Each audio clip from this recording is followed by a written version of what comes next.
Okay, then. We are back.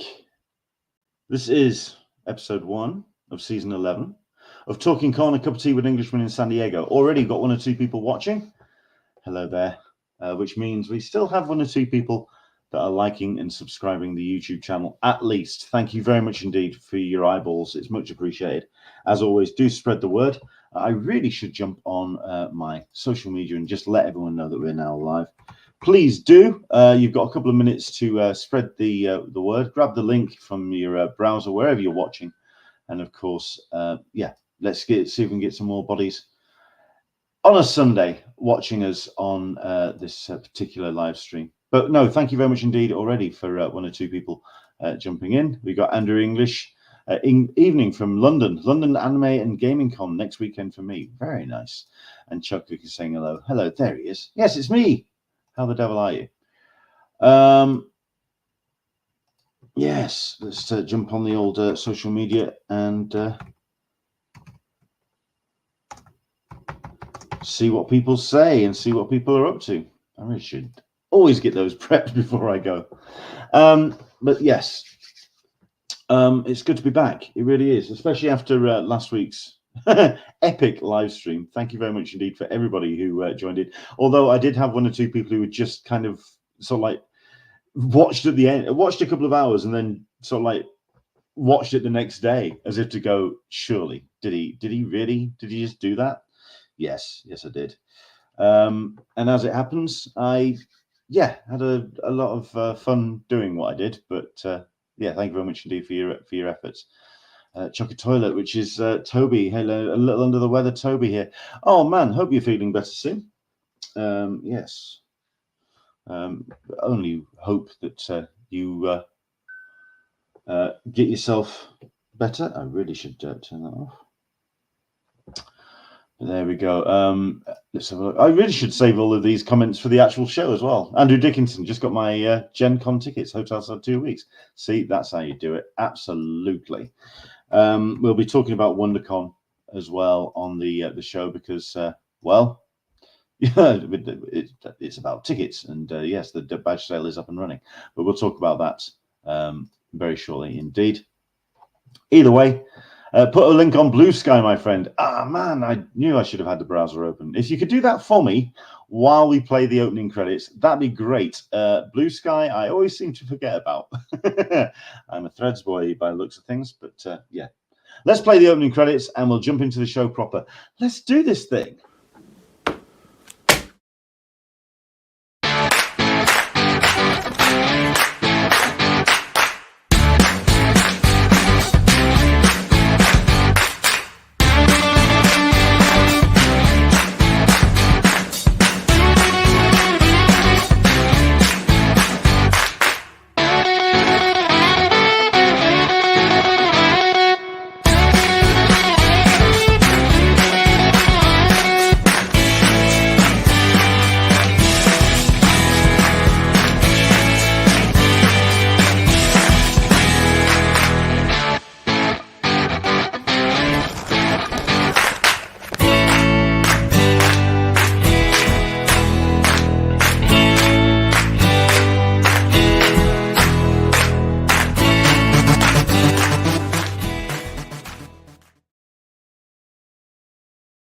Right. Hello there, everybody. Welcome along to Talkin Con, a cup of tea with an Englishman in San Diego. My name's Len Sultana, and each and every Sunday we talk comics, Comic-Con, and all the fun and nonsense that we get to enjoy at such shows.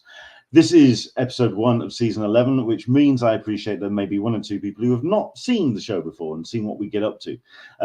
I say it's season 11. But do not ask me how on earth we've kind of worked out how these seasons work. But this is the 11th block of shows that we've done over the last sort of 10 years or so of doing this. What we do is a series of podcasts each and every Sunday leading up to San Diego Comic-Con this year, happening on the last week of July 2024. It's our kind of ramp up to that big event happening in California. And yeah, it's going to be an exciting one this year, if anything, because we are still looking at the ramifications of COVID. We're looking at the ramifications of some studios scaling back their promotions, and a whole bunch of studios and publishers deciding not to attend San Diego Comic-Con for whatever reason. And therefore, the shift in the pop culture landscape, certainly when it comes to fandom, certainly amplified on the floor of the San Diego Convention Center. By all means, please do jump in on the comments. We've got ourselves a live stream happening on Facebook, on Twitter, of all things. Even though I may not be on that platform myself so much, certainly the actual the channel's up and running. So hopefully you're watching wherever you are. We've got ourselves a live stream happening on Instagram. We can only live stream to Instagram for an hour, which is handy because this show never goes more than an hour, unless, of course, I'm doing something ridiculous like building a Lego model. Thank you so much indeed to everybody who joined me for my kind of pre-launch episode last week, where I kind of answered some questions, hopefully gave you a bit of a picture about who I am and what I do. Do by all means jump to my channel, Englishman STCC, and watch highlights of that particular build.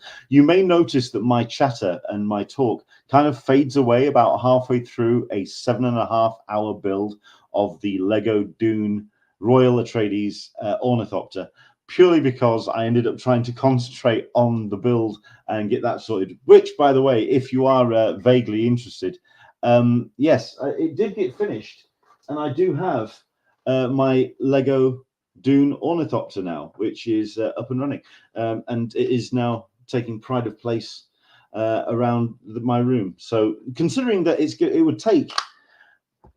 will take a force of nature to actually demolish this thing. It's going to take some effort to actually tear that apart. So no, that's not becoming disassembled just yet. But no, thank you so much indeed for joining us on that particular episode and jumping in.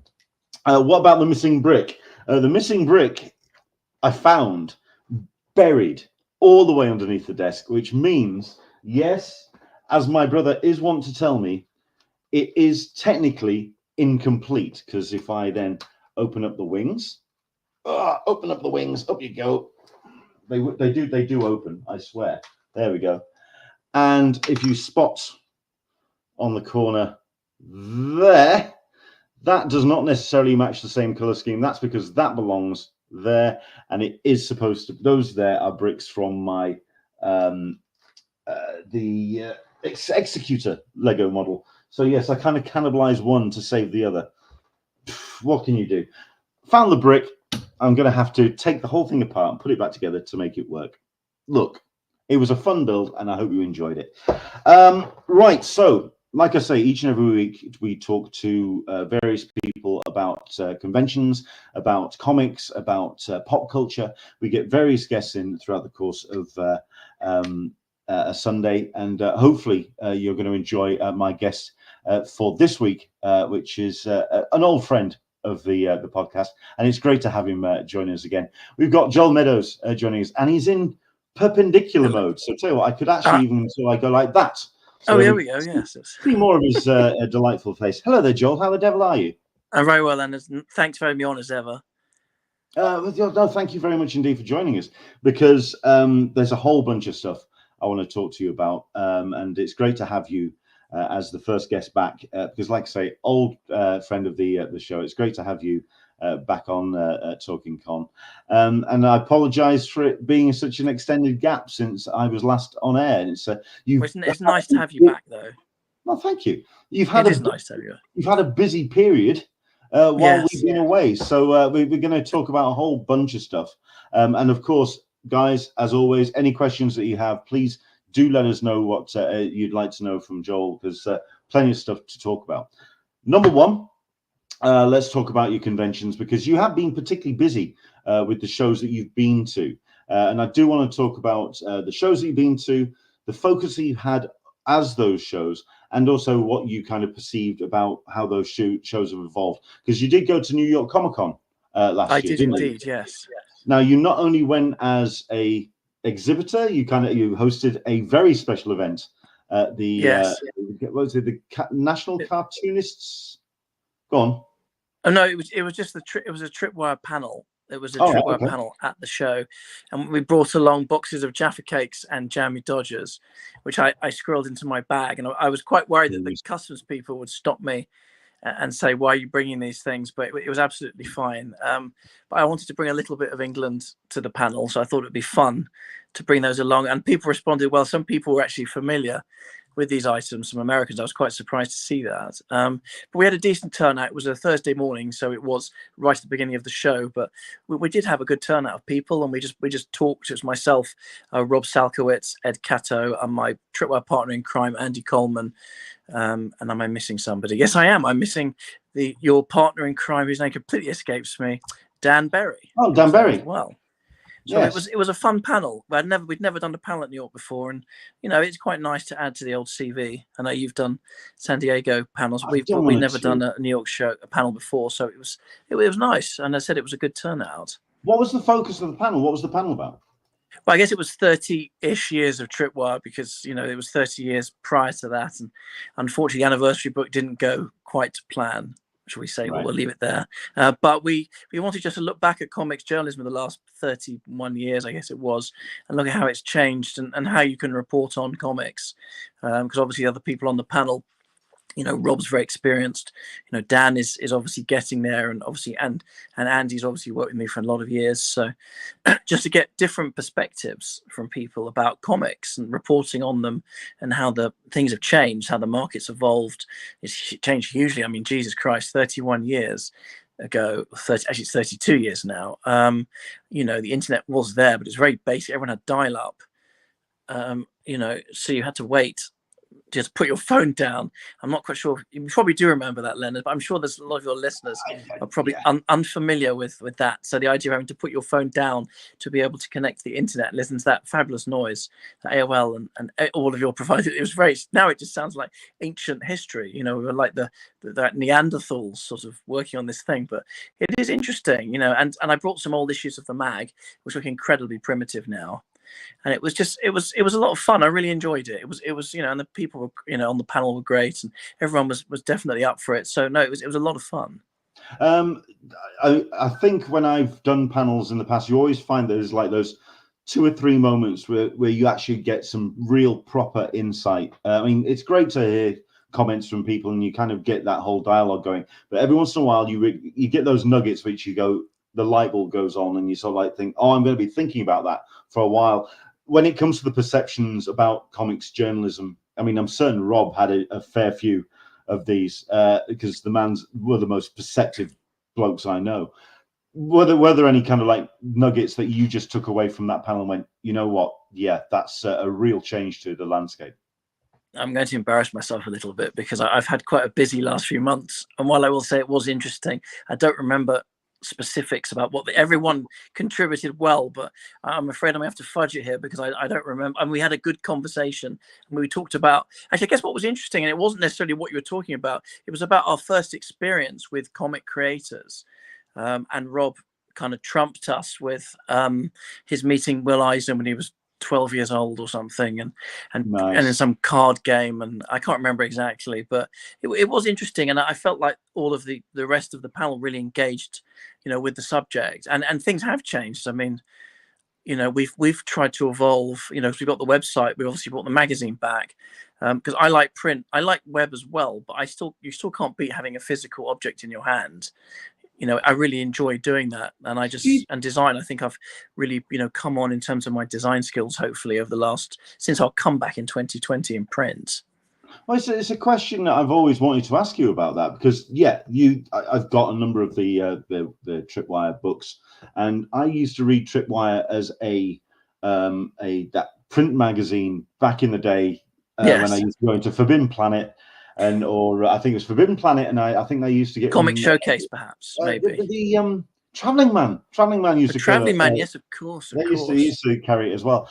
But back in the day, I mean, we're talking when Wizard was around as well, and there was that kind of ability to kind of develop a long-standing communication.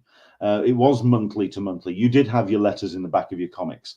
So Yes. there was, and people were reading comics more episodically. So you had that more water definitely. cooler. That's definitely true. Water cooler.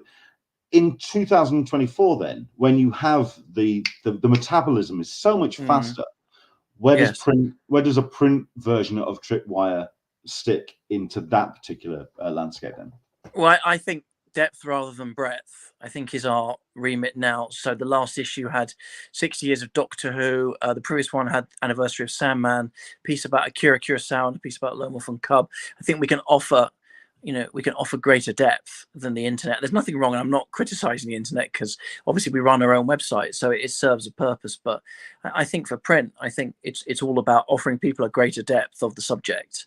And also I think things like reproduction of art and of images, I think in print, it's hard to beat. There's some really beautiful stuff which looks okay, if you look at it on your browser, on your phone or your laptop or your tablet, but looking at it in a print magazine or a print book, it's hard to beat.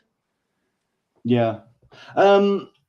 So taking it to the US, obviously here in the UK, Tripwire is more of an established name. I mean, obviously there are readers, certainly of the US, of the website in the US. How did people take to Tripwire as a UK publication, and also about what your perception of the pop culture and comics landscape was? I mean, how did they take to Tripwire, I guess? Well, I think it was very positive. I mean, some of the people in the panel audience I recognised as people that I've talked to online and I have met at other shows. I mean, the UK. I mean, the one thing I pointed out to them was, as a UK comic reader, it was harder to get comics than it was in the US, and you had to really search. You had to go to Forbidden Planet or Comic Showcase or I mean, newsagents did carry them, but they were few and far between. There were, I don't know if you remember, but they were 2 months after the US editions came out in the newsagents, and there were issues that were skipped, and some issues didn't make it to the newsagents. But I mean, yeah, I think we are seen quite favorably. It is interesting. I mean, our take is different, to the Americans. I mean, you talk about Wizards, and I'm afraid I was never a big fan of Wizards. Obviously it was very important for the market, and it was very dominant. But I remember, I don't know if you're a viewer of cartoonist kayfabe. Occasionally, I do occasionally check it out. Yes. The guys, they go through the issues of Wizard, and although they are ostentatiously celebrating Wizard with those weekly episodes, it really does come across like they're not fans of Wizard, and you do wonder why it still holds a place in comics journalism when it does feel very piecemeal. Thin, it feels very tawdry, childish. Sorry, these are words that I might use perhaps. No, I mean, as I said, it served its purpose. It was very big, very popular. I mean, what's funny is that someone told me a story is that we relaunched our magazine in full color for 3 disastrous issues in 2003, and I was told by somebody that Wizard hired a designer from Vogue to make it look more like our magazine, which I was kind of very surprised about. But we did really badly. We did it through Smiths. It was a horrible catalogue of disasters for a number of. I think we're ahead of our time a little bit, but it was so. I mean, I have been to a round table with Gareb Shamus at San Diego in the early 2000s, and I met him, and he said, "I'm Gareb Shamus," and I said, "I know you are. I know your name. I'm aware of your work." Yes, exactly. So I don't know. I mean, it's I guess it was the perfect magazine for the time. It reflected the industry as it was, 30 years ago. But we wanted to do something a bit different. It's funny. Sadly, Richard Ashford, who used to work, he's edited Speakeasy, just died. He used to work for Acme, and I was a huge fan of Speakeasy because it was very irreverent. He used to have Grant Morrison's columns, people taking the piss. It was very different to. I mean, for me, the best American comic magazine was probably something like Amazing Heroes. I felt much more of a connection with that because I felt like it was a better, even though it was black and white, I still enjoyed it more than Wizard, I admit. So that's my 2 penneth worth, as they say up there. Fair enough. I'm going to leave a comment up on the screen. I'm not going to read it out because you never know. Oh dear. We'll leave that for the video. That is something to think about, but maybe we'll draw a veil over that, as they say. Indeed. If you are listening to this on Spotify or any of the audio, come back to the YouTube and you'll kind of see that one for yourself. But yeah, I'm not saying anything. Listen, I chuckled. There was a wry smile for Oh, me on I that. did it, but it's the wrong kind of chuckle. But yes, it's. Yeah, absolutely. So New York Comic Con, did you manage to get around the show itself and see more of it? Get a Oh sense yes, of yeah. We did NYC. spend a number of days. So what was NYCC like this time around? Because I know that they were doing all that building, they were expanding the convention center, the Javits, and they were doing what they can with the building, doing changes to the layout. How was it different to your previous NYCCs? It's still a great show, but I miss Dark Horse who didn't set up this year, because in previous years pre-COVID, the Dark Horse stand was like the big place where everyone would meet, and it was amazing. It had Game of Thrones figures, it had Dark Horse graphic novels. It was carpeted. It was a really lovely place. And Dark Horse, they have newish owners, the Scandinavian gaming company, and I guess they decided they were going to sit it out. They were there, but they weren't set up. So I felt like it was an absence. I mean, you had people like Mad Cave who had a really nice stand. I have to say that I think Mad Cave probably had the nicest stand of the whole show, because it was bigger than they'd ever done, and they're a really cool company, and we've done a lot with them, and they've been incredibly supportive of us. I'm suspecting it's very much like San Diego then, or the other big shows. I haven't been in a long time, but I guess you're probably you've had right. that absence of certainly a number of what would be established companies on that floor. They've decided to take a stand back, and all of a sudden you've got these spaces for companies to really kind of blow up and show what they can do. Mad Cave is one. Vault did really well. Oh yeah, I know Vault had a good stand. I have to say, Vault had a really nice stand this time. So it always has a good feel. I will always say that the Artist Alley in New York, if you took that out of the show, it would be one of the greatest US comic shows in the world, because you've got so many amazing people there, and it's incredible. All these incredible talents all in one place. Cool. Excellent. Like I say, it's a show that I'd love to go to. It's just something that I haven't been able to either afford. Well, hopefully one year. I know there was one year where it didn't quite gel, but it's going to be around. So hopefully next time you'll make it. Having an actual airline collapse a week before you're about to fly, and a travel company as well, wasn't it? It was pretty impressive. It was. I'd say That's you've got to be careful who you book. I mean, people might say, Mr. Sultana, I think we remember you. You booked through Thomas Cook, didn't you? And that didn't end well. So no, that's definitely the gods letting me know that New York Comic Con was not on my wasn't on the cards for that year, but future years hopefully. Well, you've been to 2 shows as well, and we're going to lead on to the reason why you went certainly to the yes, of course. You've been to Angleoume, and you've been to, was it Lake Como that you went to?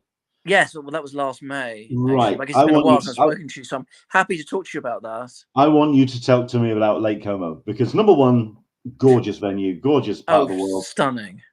But from what I've been told as well, it is very much an artist show. So what did you get out of the show? What did you see there? And what did you feel about that kind of focus when it came to a comics art show? I thought it was very refreshing, because there were no stormtroopers and there were no people dressed as Harley Quinn. And no offense to any of the cosplayers, because they had a bit of color to like a regular show. Here's the thing. I mean, I am a VR user, and there's a couple of sites where you can go on and just have a couple of videos that people have done in VR. And there was a Lake Como video from about 2 years ago of cosplay at Lake Como, and I went, "Oh, wow. I didn't think they did that." But not last year. There wasn't any of that. What you have is some incredible artists. I mean, what I did, I used it as an opportunity to film. So I filmed Simon Bisley, Lee Bermejo, Cully Hamner, and Mike Grell just on my crappy phone, and it's amazing. I mean, unfortunately, the art is far too rich for my blood. Any of the art. I mean, it doesn't matter if they're, even if somebody like Riccardo Federici is a great artist, so obviously he's a newer artist, but I couldn't afford anything he was selling. But it's just fascinating to walk around and see these guys. I mean, I got to meet Kevin Eastman, who was there. And the nice thing is the queues are tiny, so if you go there, you might have to wait for 5 or 10 minutes, but you get the chance. You can just chat with people, and it's amazing. And there were 2 or 3 original art dealers. There was Salah Benanti, because Sienkiewicz wasn't there, or Ross, but he was there representing, and there was Liam Sharp's art dealer, and a couple others I can't remember, I'm afraid, but they had some incredible stuff. So it was it's such a lovely place. Like before it started, the day that it started, I got the bus to this amazing 18th century villa up the road, this Napoleonic villa, and so I had to walk around there, and the launches at this amazing this Villa Urba in Chernobyl. They have a launch where they cater, and they have free booze. It's amazing. I have to say, it's quite the experience. It's very different to wandering around a kind of sweaty hall with people dressed as Lobo and Funkos. It's very different. So I really enjoyed it, and I've booked hotel for this coming year, and hopefully I get to go back again. Does it feel like a little bit more like the rarefied air when it comes a little to... bit? Yeah, I mean, it's a little bit more upmarket. I mean, you know, Dave McKean was there as well, and you can watch people sketch, and as I said, Bisley was there. There was a huge queue, and Bisley was amazing. He's Travis Charest and Peaches Momoko and Dan Brereton, who I hadn't seen in years. It's amazing, and you could just chat to these people. Still got some really nice mainstream artists then. Oh yeah. No, there's some big names. Art Adams was there. I mean, blimey. I mean, it's not too shabby, is it? And this year they got a pretty impressive lineup too. Sure. You got Into the Blue, Mr. Lisier. Lake Como had a lovely poster designed by a friend of the show, Bill Sienkiewicz. Absolutely, Bill did a cracking job on that particular. Oh, I saw that. That was beautiful. But no, nice. It was very nice. I mean, it was very chilled. You didn't feel you had to sit for hours. You weren't battling through hordes of people and dreading having to go back on one of the days just because of the crowds. And it was, and the food, obviously the food was a lot better than the New York show. I mean, apologies to Reed, but the food, if you go out into the town, you can have an amazing, you know, like a pizza or a pasta with an incredibly nice glass of red or a bottle of beer. I mean, it was just, you can't beat that. So I mean, it's horses for courses, as they say, but it was a pretty amazing experience. Excellent. Now, in that regard, because like I say, Lake Como is something that I would love to go, but I would feel a little kind of jeans and t-shirt is not exactly, you feel a little. Well, I dress in jeans and t-shirts, so you know. You are one that manages to fit into all places, sir. So hopefully.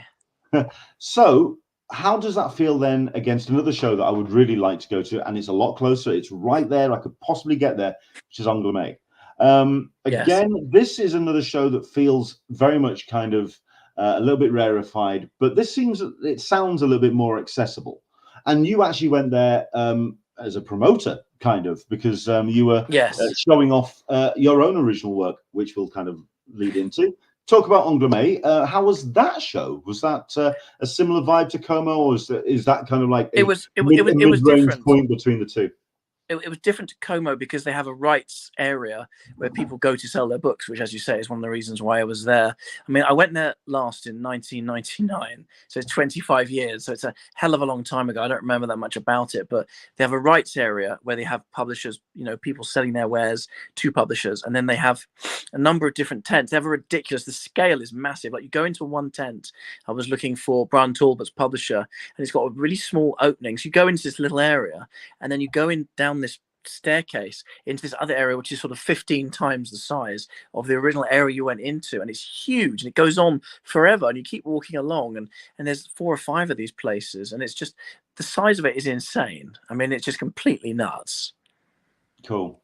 I mean, it's something that I've always wanted to check out as a show, because it does feel again like it's, I mean, the French, for the strengths and pros and cons of the French. The one thing that they do is absolutely respect comics as an art form. They respect the artist, they respect the creator, and they really go all out to really put comics on a pedestal. Did it feel, as a Brit going across, then you did feel a little kind of jealous about the prestige that the French give the art form, and you just think, why on earth, why can't we have that outside of this particular event? Oh, totally. I mean, the tent where they were actually selling books. So you had people like Glenat, you had Dargo, you had all of the big publishers. They had huge stands with these beautiful books that were so gorgeous. I mean, you could just spend hours just thumbing through them. It's a place called Urban Comics, who do French editions of DC books and Image books, and they look stunning. They had like a huge Hellblazer hardback in French, reprinting a bunch of issues, and it was, as you say, they treat them with respect. And sadly, despite, you know, the best efforts of places like Thought Bubble people and the lakes and other shows, which obviously, you know, their heart's in the right place, but you know, culturally it's still very different. I mean, I bought a copy of Spiro, which is this magazine which I think Mobius started in. I bought this huge telephone directory book for like €9.90 from the local newsagent. I thought, this is such a stunning book. I want to take one home. But it was everywhere. You know, you could go into your, like, even at the train station in Angleoume, you could buy, and the little newsagents around the corner from where we were staying in our Airbnb. It was fantastic. They do treat it differently, and it is sad. It's got a little better over here, but it's still not quite there. It may never reach that point. What I've noticed when it comes to how I've studied the French landscape for comics, they've certainly gone the way of hardback, prestige print, and really kind of totally. they've gone the kind of the literary element or literary approach to comics. Yes. Which kind of makes me ask the question: was there any conversation at Angleoume about the collapse of? Oh, good God! All of a sudden, the words just disappeared out of my head. Which one? Heavy metal. It suddenly vanished. Well, actually, I had a conversation with a friend of mine who shall remain nameless. Actually, it wasn't about the current collapse. It was about something else from 20 years ago. He was offered heavy metal, but I mean, I can't really go into detail because this was discussed over a few drinks at the bar at the Mercure. It wasn't really discussed, the heavy metal collapse, as you say, because if you look at Wikipedia now, they describe it as a magazine that was published. But I mean, the thing is, Metal Hollande, which obviously is the French, you know, the progenitor of heavy metal, had an amazing stand and these beautiful issues you could buy. And they're apparently planning to launch like a US edition of Metal Hollande. I met a guy, but they were the most beautiful magazines I've ever seen, and they were basically alternating between new material and reprints of people like Mobius and Douillet and Enki Bilal and all these other incredible Metal Hollande artists. So it wasn't discussed, as you say, the collapse of the US version, but Metal Hollande is, you know, they've got plans, which I think is really interesting, because I didn't know about that. So I wish them well. I hope the curse of heavy metal doesn't descend upon them, because that seems to have happened a few times. Is a show like Angleoume and Lake Como, where it is very much about the artists and the creators, not so much the publishers as such, from what I can gather, it's very much about the creative level. Yes. Is that when a lot of conversations happen about the industry and about the ills of the world? I can imagine the Barcon at such these particular events very industry driven and very kind of, okay, the whole thing's broken, we need to tear it all down, come on, let's nail the bastards to the wall. You know, it gets, I can imagine certainly vive la revolution. I can imagine it gets really kind of passionate at Barcon about the industry and how artists and creators are treated. A little bit, but I mean, I spent most of my time with, actually, I worked with somebody I know from American comics, and he shared a lot of interesting stories. I mean, my French is not great, so unfortunately I didn't get the chance to hang out much with, you know, the European and the French publishers, which is a shame. I mean, I did speak to them, you know, referring to what you're talking about, to talk to publishers to try and find a home for my comic. But beyond that, sadly, I didn't really get the chance to socialize, which is a pity, because I'm sure they would have some interesting stories, and I'm sure, you know, I'm sure they had a lot of interesting insights, but as in, my French is rather basic, unfortunately. So fair enough. Well, in that case, let's talk about one of the reasons why you went to Angleoume, and also something that you want to talk about on the show, which is you've got some skin in the game now. I have. It's only taken 22 years to publish. It's taken a while. You've had Tripwire as a commentator on comics, and this is where I'm reminded of High Fidelity. That whole idea of you've been a professional critic, now it's time to get some skin in the game.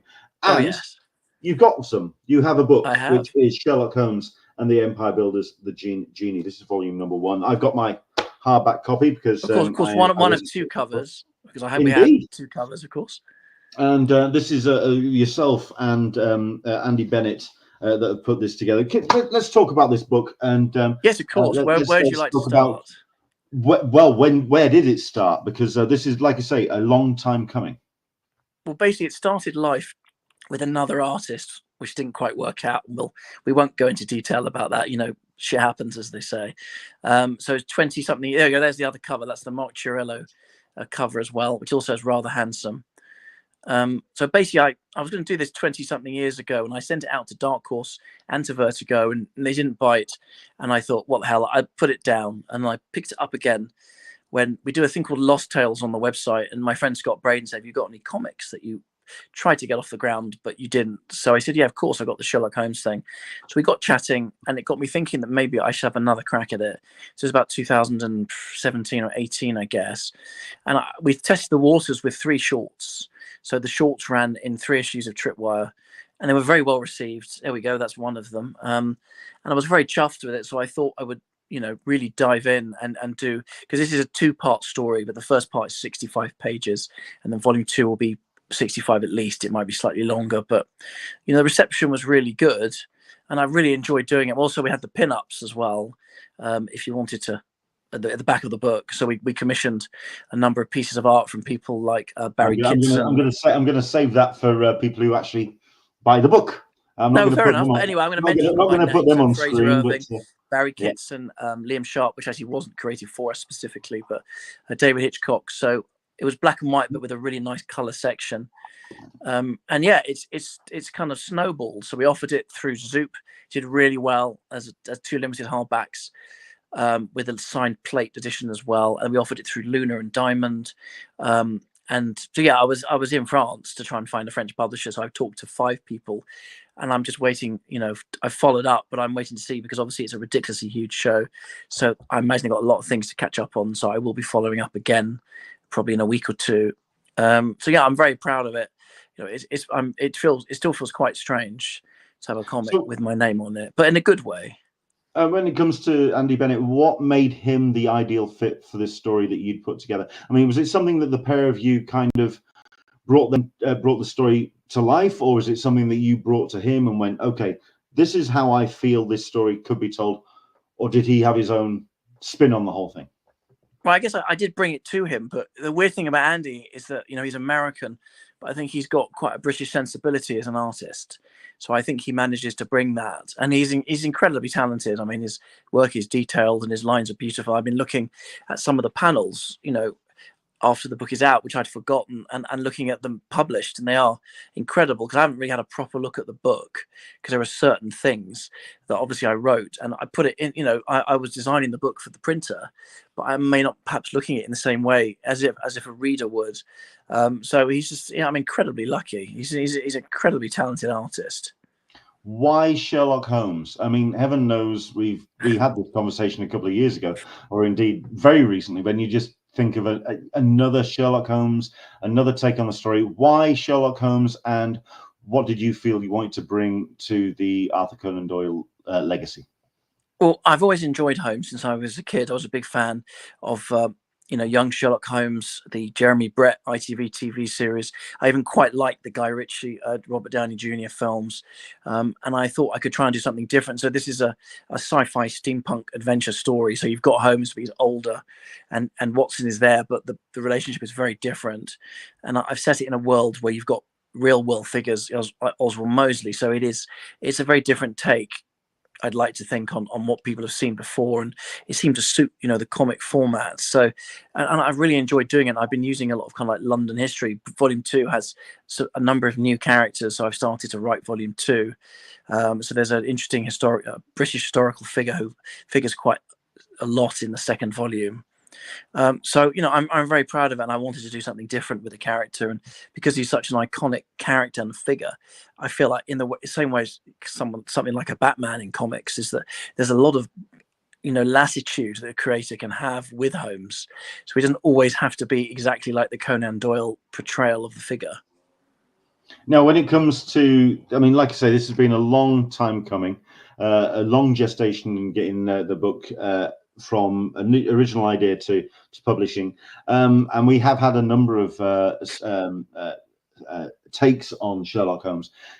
From your original idea and from an original thought of what Sherlock Holmes is, coming across all these different versions of Sherlock Holmes as you were bringing the book to life, did your perception of Sherlock Holmes change, a perception of the character, of the universe, or did you do your best to actually stay to that original kernel of an idea and bring it to fruition with the publication? I mean, I try to stick as closely as possible to my original concept, but I watched the Ian McKellen film called Mr. Holmes, where he lives on the South Coast and he's an older figure and he's got, early dementia, and it relates to like his final case. And it's possible that my will have subconsciously influenced me a little, but regarding the other things, I think that basically I've tried to stay true to my original idea from 2002, really. Cool stuff. How did it go down at Angleoume? And by the way, that's my favorite page. The one on the right with him in Chinatown in Limehouse. I think that's probably my favorite page of the whole first volume. Outstanding. Well, there it is, so everyone can see it and everyone can get their own copy. Yeah. What did they make of Sherlock Holmes and your take on Sherlock Holmes at Angleoume? Well, I guess people seem to enjoy it. I mean, it was a very brief thing. The thing I'm really proud of is that these books were designed to be of a very high production value. We wanted to make sure that we hit the ground running to make sure that these books could compete very easily with, a book from Image or a book from DC or Dark Horse or any publisher. And I think the response was good. I mean, to be fair, I was leaving these books with people and it's a very busy show. So it was just an initial contact just to say, here's the book. I'd like to follow up with you, after the show. So, but people seem to respond well, but it was a brief reaction. And people obviously hadn't read the book when I left it with them, but I'm hoping that they would have the chance to give it a proper read. So yeah, I mean, it was positive, but fairly brief. So it's not fair. So I'm waiting to see, what people's reaction was after the show. What I was struck by when reading the book is that it feels very much of its medium in that you well thank you, that was the intention. You're not, you weren't, it wasn't being written, it wasn't being produced to be then developed into a TV series or outside of another medium.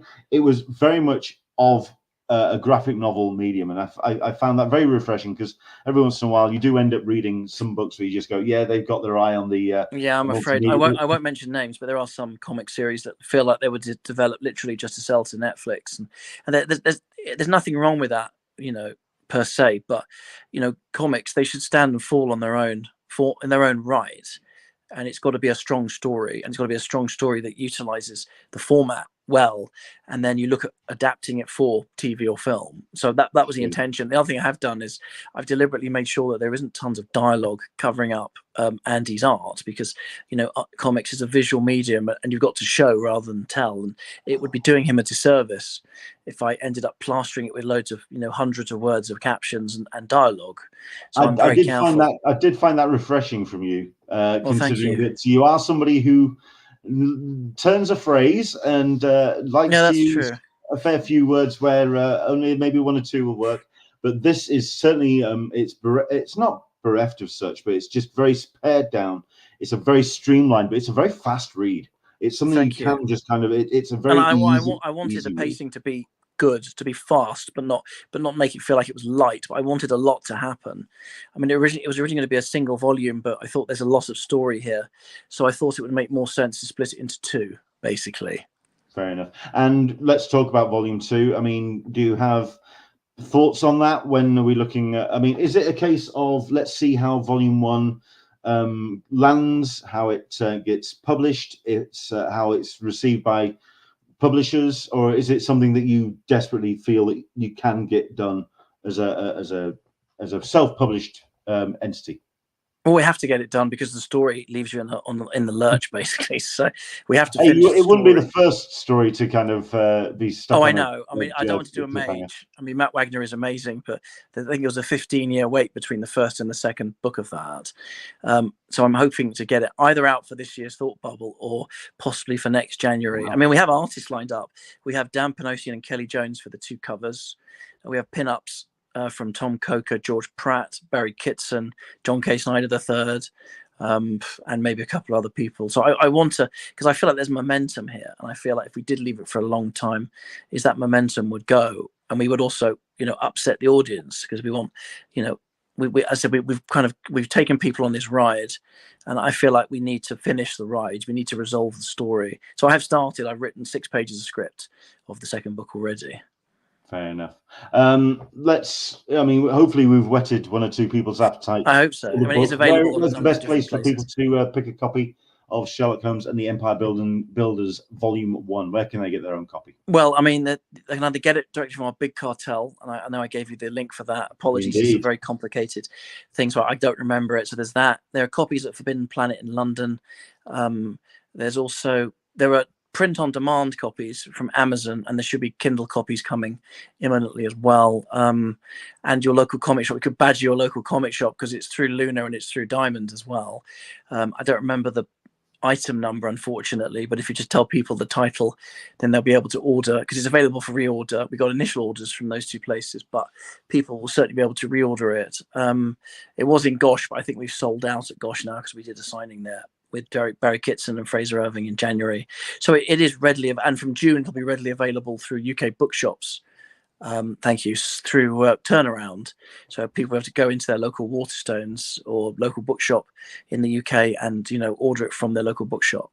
It must be incredibly satisfying to be able to do that, to sort of like pop into Waterstones and see your book on the shelf. And it's amazing. I mean, like I took a picture after all this time of being a professional critic, I took a photo of it in Forbidden Planet the other day in their new comic shelves as you come in downstairs, and that was amazing because that was literally next to your, the new Image collection and the new Marvel book, and that was it does still, as I said, it still feels a little bit unreal, but I am chuffed. We did submit it to a number of big publishers who turned us down, so we decided to do it ourselves. Cool. And the next projects, let's talk about other things that you've got lined up, because there's something that's on the way, which you told me about, which I've known about this because it's something that you've been wanting to do for some time, and it's certainly been on the burner for a while, and it's great to hear that you're finally getting your way around this, which is face to face, which looks remarkably like this, or it's something that things that you're doing, and it's basically a creative portrait, because you are a prolific photographer. If anyone who's followed Joel on his social medias, you know that the man likes to take a pic every once in a while, but he has taken some photos of some very prolific and worthwhile creators. We've got a couple on here. Let's talk about the actual project itself. Was this something that you wanted to do on print for a while, or is it something? What was the kind of evolution of the project to where we are now with what you're wanting to do with the crowdfunding? Well, I guess the thing is that whenever I interview people, if I do it face to face, I like to take pictures of them that I have myself, because obviously people can supply, portrait photos and things, but I enjoy doing it because I feel like it's an extension of the interview that I do. And I wanted to stick it in a book because I've got some, pretty amazing pictures over the years of some pretty impressive subjects. I mean, this book has 50 people in it. So apart from Posey Simmons and Phil you've shown me, it's also got Alan Moore, Michael Moorcock, Guillermo del Toro, Andy Serkis, Dave Gibbons. I can't remember the list. So Terry Gilliam. I have the list in front of me, and it is quite insane. Just the amount of people you've spoken to and got photos with, which is. It really is the great and the good when it comes to the comics and the comic landscape. When it comes to, how long are these photos? What's the lifespan of some of these pictures? Well, some of them are older. I have a photo of Simon Bisley from 1992 because I wanted to show how he's changed, over the years. And I've done that with a few people like Brian Toole, but I have some pictures going back sort of 10 or 15 years. And I have an Alan Moore photo from 2000 in the Alan Moore section. Oh, there we go. So the one on the top left-hand corner and the top right, they're from 2000, and the other two are more recent. So I like to show just the development of the subject that I've shot where I can. And so I said the earliest one is 92, the Bisley one, which I haven't finished designing yet. But I just wanted to just show people's development over their career and just, how they've changed. You've also got some great copy in there as well. Not only just talking about the subjects, but also from themselves. Yes. Were these quotes that were taken at the time, or are they more retrospective of a career well lived? Well, most of them are. Well, a lot of them are taken from interviews that I've done with them, but they may not be contemporaneous with the photos that they accompany. But sometimes they are. It's great to see the Alan Moore, like you say, the evolution from that I mean, the picture on the scraggly. right is a very familiar one to people who follow me on things like social media. And I did for our 21st anniversary, I did a huge A1 print of it, which is sitting in my lounge because the frame is broken. So, and I'm almost tempted to give it away as like a super stretch goal if we get really past our target.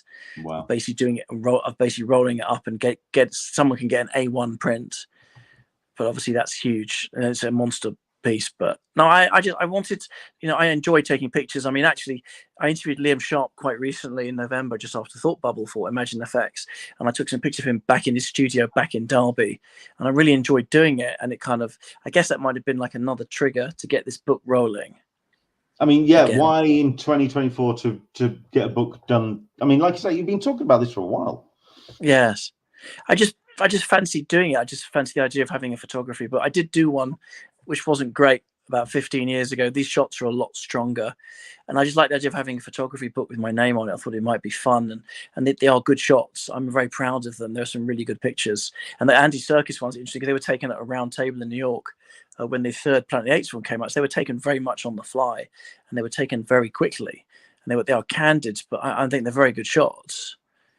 Cool. And there is a quality threshold to all of the picture, except Bisley is not brilliant, but I've kind of broken my own rules there a little bit because I think it's an interesting picture. But as a rule, I try to make sure that these pictures are all of a certain quality. Excellent. I mean, like I say, this is a Kickstarter which is imminent. It's pre-launch now, so people can sign up for the pre-launch. I was about to say, do you have a kind of time frame in mind? When are you thinking that this is going to be going live? Probably a week on Tuesday, and we'll give you a little bit of time to sign up for the pre-launch, and then once we've had a week or so, we'll go live. So we're getting there. Excellent. Yeah, there you go. There's the link: projects/tripwire 100/face-2-face-0. It just rolls off the tongue, really, doesn't it? The URL. Absolutely. I really should have said that out loud as well for the Big Cartel page, which is. Oh yes, please. Yeah, I mean that's people can get the Holmes books and also some issues of Tripwire on there, and our 30th anniversary book if people feel so inclined. Because we did a very nice looking hardback, which is available to order on there. So if people want to check that out too, they're more than welcome. Right. Well, this is more for the audio podcast. So if you're listening, it's TRPWIRE. So Tripwire without the first I. So TRPWIRE 1001.bigcartel.com. Do check that out for your copies. And I'm going to be adding things to it over the next few months, probably as well as I go. So be able to buy old issues of the mag. So I've just been doing it in sort of dribs and drabs, but I will be adding to that. Every time there's a new issue of Tripwire, I do plan to include it on there.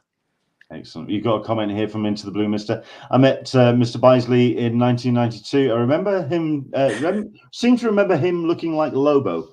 Yes, yes, that's true. He was quite bikery in 92, but I saw him. There was one period that was a bit like Ricky Tomlinson in one of the photos. Then I saw him at Como, and he's 60 now, but he was still wearing like an Iron Maiden t-shirt, which I thought was quite refreshing. Cool. So he's always, and he was so nice at Como. He's one of and he's a good guy. There's always a long queue for him, and I've known him for a long time. I wanted to put him in the book again to kind of reflect kind of his career and just how he's developed over the last few years. Understandable. Well, I mean, Joel, it sounds like I've got a lot of things busy on, and there might be some other things, but they're in the early stages. Well, I mean, yeah, please. Is there anything that you feel you can tease? Anything that you've Well, I'm thinking about doing a little book of a series, like 3 A5 hardcover archive editions, reprinting some stuff from Tripwire, because the anniversary book, although it looks nice, it didn't quite work out the way we wanted it to. So I'm considering that, but that's in the very early stages, and I haven't decided yet. And we are probably going to do a crowdfunder for the next print mag as well, because the next print mag, which should be out around about June time, is going to have a Sean Phillips cover, because it's 25 years of Sean Phillips and Ed Brubaker working together. So we're going to commemorate that with 2 exclusive interviews with them. We're going to look at old crime comics going back to the 40s, and we're going to have a piece about Mad Cave 10 as well, because it's their anniversary. So we got some really, and a thing about this Capital Crime Festival in London. So it's going to be another really strong issue. So yeah, we got a lot of things planned. Excellent. Well, I mean, and there's Homes too as well, which I'm still working through, but that is to be confirmed in terms of when people will see that, but sooner rather than later, I would say. So when I turned around and said that Joel really can keep talking about the projects he's doing and what he's gotten up to, because my word, there's a lot on his plate. There's a lot of things to talk about. Yes. Yeah, I did try. Yes. I did try and kind of get as much as I could talk about there, but it does seem like there's so much more that Joel's got. And if people want to go to the Tripwire website, which is HTTPS, I can't remember the exact. You have to. Can you look it up, please? Then there's the exact URL. Well, I mean, if you're going to say HTTPS Tripwire Magazine, you really are kind of showing your age there, mate. So just to let you know, but no, but it does actually. It does actually say that. Yeah, well, you know, I get what you're saying. Right, but I mean, where else can people kind of follow? Like I say, you've got all this stuff that you've got on the cards. Where can people follow what you're up to? Because I was going to put on. Go on, no, you say there is Twitter. There's at Joel Meadows 1 on Twitter, and then there's Joel Meadows Facebook. And Threads, yes. Threads is where it's at. That's where the cool kids are. I'm not sure we have a Tripwire mag. Maybe we do. Forgive me if that's right. Then I apologize. Yeah, it's Tripwire mag. It's there. Oh, okay. I'm sorry. I have so many social media accounts.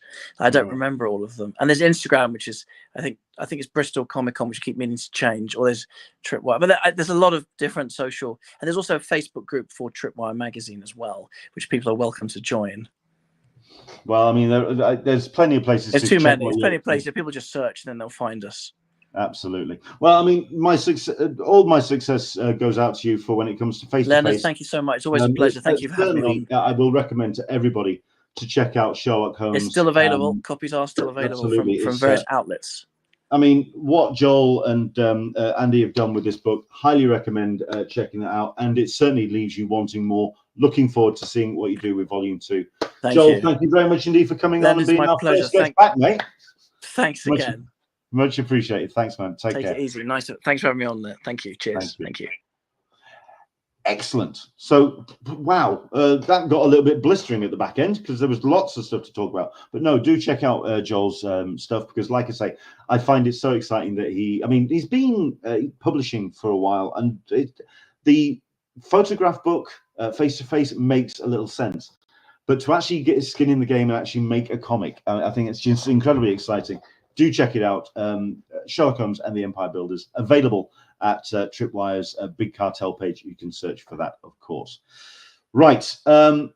That's kind of our show, but we do have some bits and pieces that I do want to talk about because there's plenty of things that have been announced. And also I want to kind of add some new features to the show. I think we're going to be losing our Instagram feed relatively soon, but hopefully you can kind of rewatch this on YouTube or on Facebook, and each and every week we'll do our best to make this a little bit of a review section of things that you can get online and see out and about, because there are so many exciting things that are currently happening, especially when it comes to pop culture. And like I say, we'll give you all the updates we can when it comes to San Diego Comic Con and indeed WonderCon. Badges for WonderCon are on sale as we speak. Get ready for the return of WonderCon in 2024 with 900 plus exhibitors in a 412 square foot exhibit hall at the convention center in Anaheim.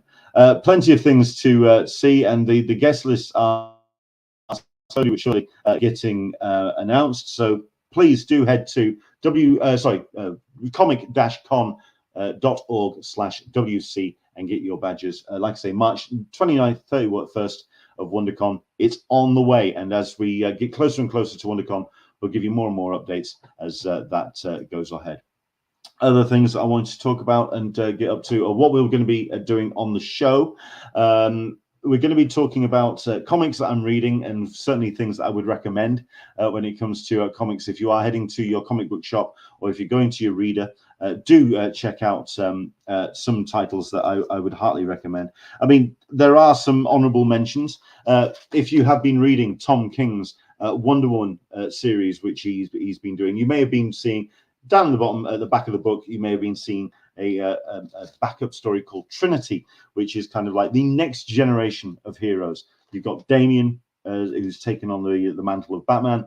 You've got John Kent, who's the new Superman, and you have the new Wonder Woman or Wonder Girl, the Trinity, which is introduced in the covers of this particular book. But the comic that I'm going to recommend as my honorable mention is actually a special that's out at the moment, which is the Legends of Tomorrow Meet Today, which is Trinity. It's available now. Got released last week, I believe, and it is basically what I thought was a bit of a con. I was reading through, and you've got Tom King's work in there. You've got Sampere on art. You've got Ortega on art as well. And you thought to yourself at first, oh, it's just a reprint of all the stories from the Wonder Woman floppy. And I thought, okay, that seems a bit of a jip. But then you've got an original section at the back, which really does follow on. And reading it as a complete issue, it really does barrel through this creation of the next generation of heroes and what Tom King has done with this particular character. It's very, very cool indeed. Do check that out. Trinity Special is one of my honorable mentions. The other honorable mention is a book which is called Beyond Real. Now, this is from Vault Comics, and it is from, I believe it's Zach Kaplan, Fabiana Mascolo, and Antonio Fazula on art, and colorist is Jordi Belair as well, Hassan Osman Helhau on lettering. This has gotten a little bit of attention because it is a book which has effectively been given to retailers to sell and push with the ability to either return, or it's just basically without any kind of ties to a comic book shop, which means there's no incentive. It's not going to be stuck on a shelf somewhere. As it happens, as a new idea for a connection for a publisher to connect with their comic book shop and therefore its audience, it seems like an experiment, and it seems like a strange, I can imagine if you were a writer, you'd think it seems a thing to kind of then hinge my book on. Should my book be the experiment that this is kind of lynched on?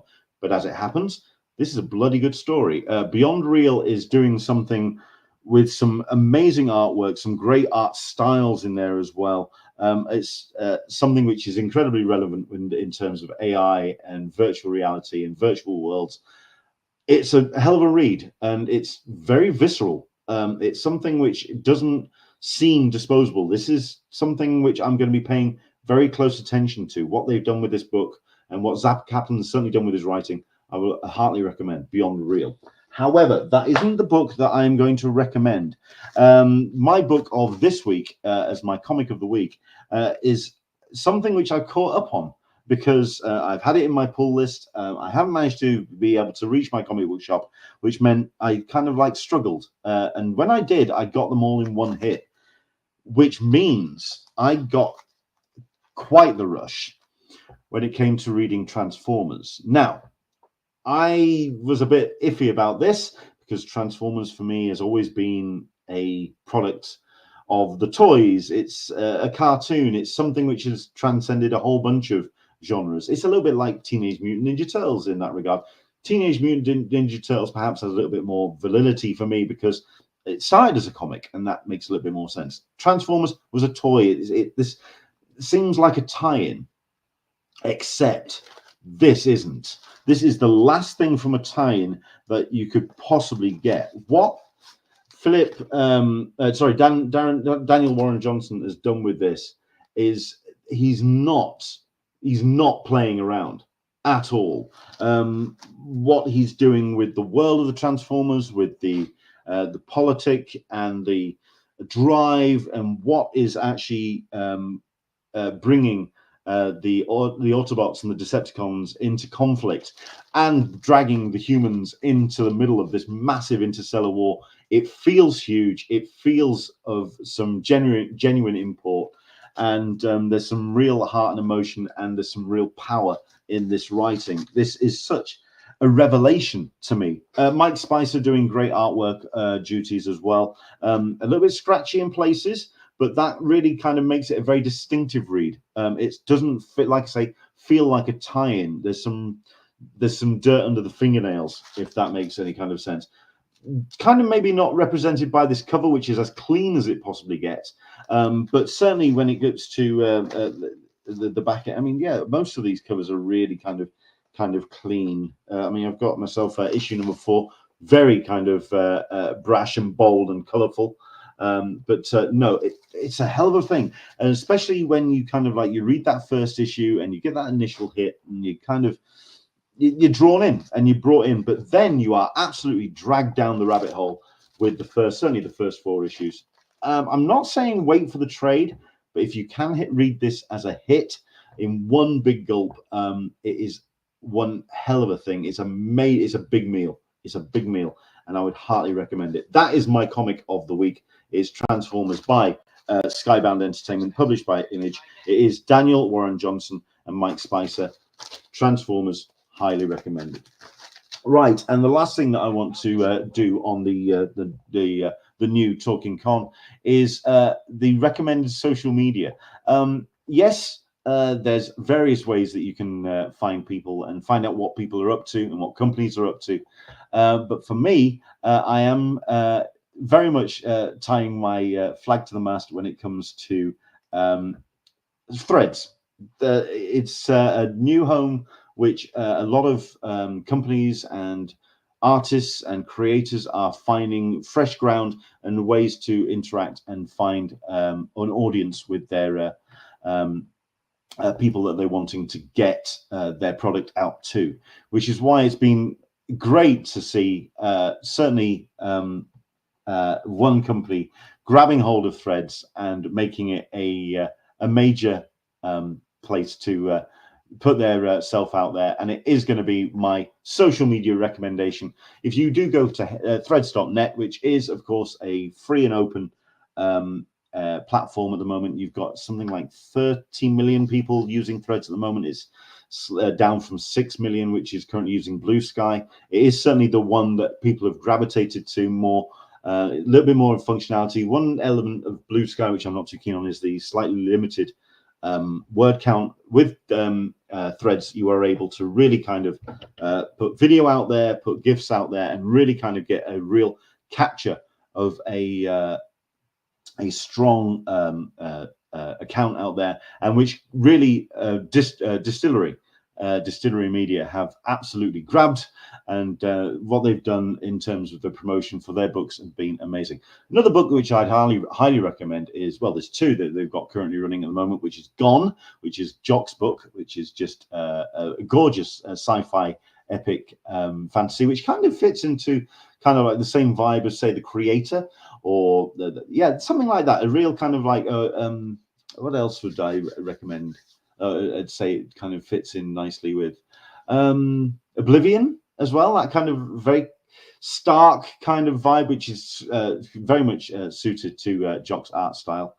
Excellent book to recommend, but also the other titles that Distillery have got going on. Somna as well, which is Tula Lote and Becky Cloonan's book at the moment, in a very, very nice prestige format, although the digital artwork, digital version of Distillery, also very good indeed. But what they're doing with their social media as well, they're doing some fantastic behind-the-scenes stuff, which you're able to check out. You've got the promotion of their digital landscape, and also, like I say, behind-the-scenes stuff here.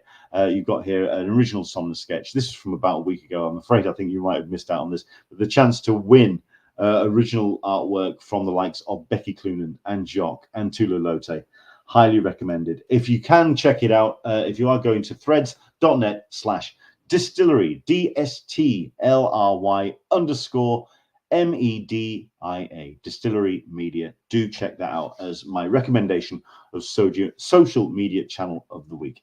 If you have a recommendation, not only of a comic of the week, but also a social media channel, or just anything that you want to put out and let the wider world know, let me know by jumping onto my social media and send me either a message wherever you can find me.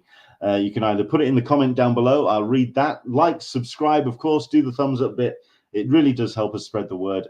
So please do let us know what you would like to spread out with the word, either down below in the comments, or you can send me a message on Facebook, on Threads, anywhere that you want to reach me. Englishman SDCC or Englishman in San Diego. Reach out and we'll do our best to spread the word for everybody else as well. And that's me. that's my show for this week. Thank you so much indeed for everyone who joined in. Thanks for Joel for jumping in with his comments. I think I got a last-minute comment, which I just kind of wanted to spread as well. We've got ourselves into the Blue Mister. Really enjoying Godzilla versus Kong versus Justice League at the moment. It's not highbrow, but it is great fun. In very much the same way as Wolverine versus Predator, or Predator versus Wolverine, I'm struggling with connecting with this particular book because it feels like a nondescript tie-in. I may have to, on the back of your recommendation, I'll have to check on that. Chuck Cook is talking about WonderCon. No Bandai or Funko at WonderCon this year. This is something I'm going to get into more about WonderCon next week. I'm going to kind of break down what we learn and what we know about WonderCon so far. So we're going to get into that. Andrew English is talking about the show. Thank you very much indeed for joining us for the first episode of season 11. Thank you so much indeed, sir. Solicitor Smeg, starting to worry a lot of comics companies are realizing with the internet they don't really need cons. I mean, SDCC will be fine, but smaller cons may be in a bit of trouble. I think even that bit, I mean, SDCC will be fine. I think you could even stick parentheses around that. I think fandom is in a little bit of a strange place at the moment, and we'll see this year. I mean, I say this every single year. Oh, it's going to be an exciting year. We'll learn where we are in the terms, the face of fandom. This year, I think more than most. We've had that 1 year where they've had the experiment of not going to SDCC. Did it make a difference? Will they be back?